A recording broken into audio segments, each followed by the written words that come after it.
संसार भर में निवास करने वाले हिंदू समाज भगवान राम के भक्तों को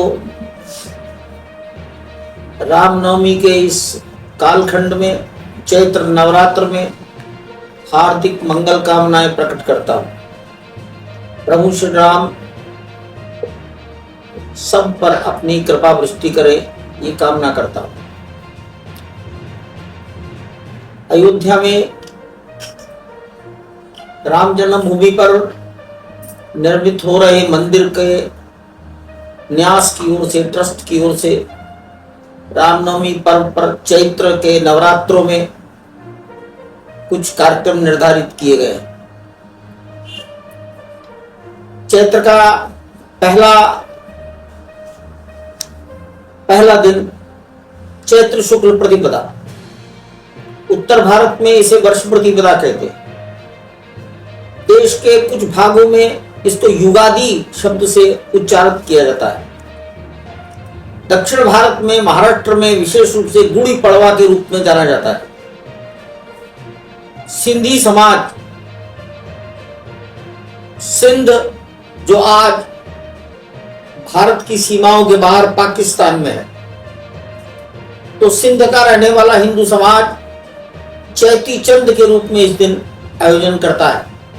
चैती चंद, चैत्र मास का पहला चंद्रमा जिस दिन दिखाई दे, ये दिन सृष्टि के संवत का पहला दिन है। प्रभु श्री राम के राज्याभिषेक का दिन है। सिंधी समाज वरुण देवता के अवतार झूलेलाल जी को अपना आराध्य मानता है, तो झूलेलाल जी का जन्मदिन है। महर्षि दयानंद ने आर्य समाज नाम की संस्था प्रारंभ की। आर्य समाज का भी प्रारंभ का दिन है। चैत्र शुक्ल प्रतिपदा हिंदू समाज में एक ऐसा दिन माना जाता है कि कोई भी शुभ कार्य,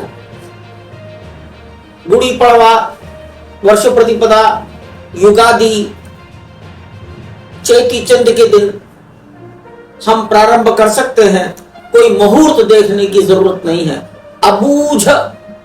अबूझ मुहूर्त का दिन ये चैती चंद माना जाता है। इस वर्ष 30 मार्च 2025 को ये वर्ष प्रतिपदा का दिन था। संवत का परिवर्तन हो गया, युगाब्द का परिवर्तन हो गया, नए संवत का प्रारंभ हो गया। राम जन्मभूमि मंदिर पर कुछ आयोजन प्रारंभ किए गए हैं। पहली बात, भगवान राम की लीलाओं का, भगवान राम की गाथाओं का जनता को वर्णन, राम कथा।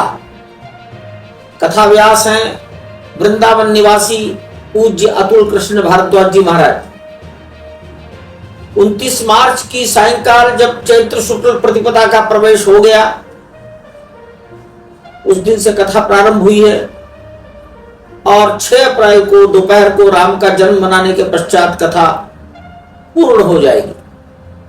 ये कथा प्रतिदिन अंगद किला के प्रांगण पर सायंकाल 4 बजे प्रारंभ होती।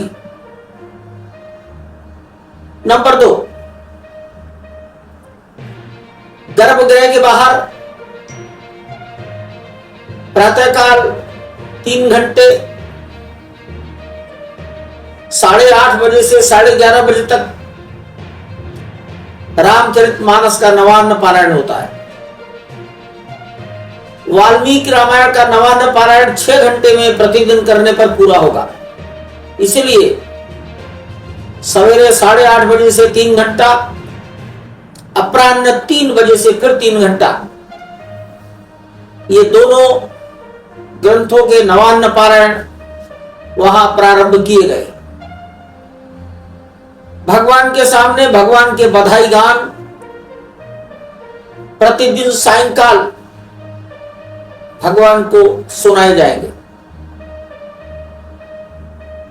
मंदिर के ईशान कोण में जिस स्थान पर प्राण प्रतिष्ठा के यज्ञ हुए थे, उसी स्थान पर प्रभु राम से जुड़े एक मंत्र की 1,00,000 आहुतियां दी जा रही हैं, दिया जाना प्रारंभ किया गया।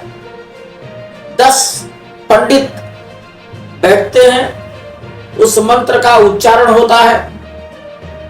लगभग 3 घंटे रोज आहुति पड़ती हैं, तब 1,00,000 आहुतियां उस राम मंत्र की होंगी।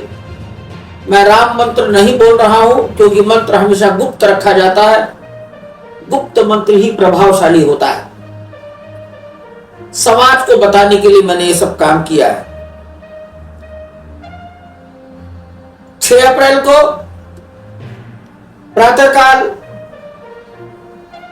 भगवान का अभिषेक होगा, 9:30 बजे से 1 घंटा 10:30 बजे तक। अभिषेक के बाद भगवान का श्रृंगार होगा, भोग लगेगा, तब तक 12 बज जाए। तो चैत्र शुक्ल की नवमी को दोपहर 12 बजे भगवान का जन्मोत्सव है, जन्म है, जन्म का समय है। उस समय जन्म की आरती होगी, भगवान को 56 भोग लगेगा। इससे भी एक श्रेष्ठ काम होगा। राम सूर्यवंशी, अर्थात सूर्यवंश में जन्म लिया है। भुवन भास्कर सूर्य दोपहर को 12 बजे जब राम का जन्म हो चुका है, तब राम लला के ललाट पर अपनी किरणों से तिलक लगाएंगे, सूर्य तिलक। ये प्रयोग पिछले साल किया गया था, प्रयोग सफल रहा। लगभग 4 मिनट सूर्य की किरणें प्रभु श्री राम लला के ललाट को प्रकाशित करेंगे। दूरदर्शन इसका सीधा प्रसारण संसार भर को देगा। संसार भर में फैले लोग अपने अपने समय के अनुसार भारतीय समय दोपहर 12 बजे इस सूर्य तिलक का कार्य देख सकेंगे, आनंद ले सकेंगे। पृथ्वी और सूर्य की जो अवस्था है सापेक्ष, ये बदलती रहती है। वैज्ञानिकों ने कहा है कि 19 वर्ष का चक्र है। 19 वर्ष के बाद पृथ्वी और सूर्य दोनों फिर से वापस उसी अवस्था में आ जाएंगे जिस अवस्था में 19 साल पहले थे। इसलिए ये सारा प्रयोग पूर्णतः वैज्ञानिक है। इसरो के वैज्ञानिकों ने इसका डेवलप किया है। सेंट्रल बिल्डिंग रिसर्च इंस्टीट्यूट के वैज्ञानिक और इंजीनियरों ने इसको एग्जीक्यूट किया है। ये दोनों मिलकर इसको कर रहे हैं। उनकी टीम अयोध्या में आ गई है और वो अपनी मशीनें सेट कर रहे हैं। मैं जनता जनार्दन से निवेदन करता हूं, अपने अपने घरों में बैठकर 6 अप्रैल रामनवमी के पवित्र दिन दोपहर 12 बजे सूर्य तिलक का ये प्रसंग जरूर आनंद से देखें।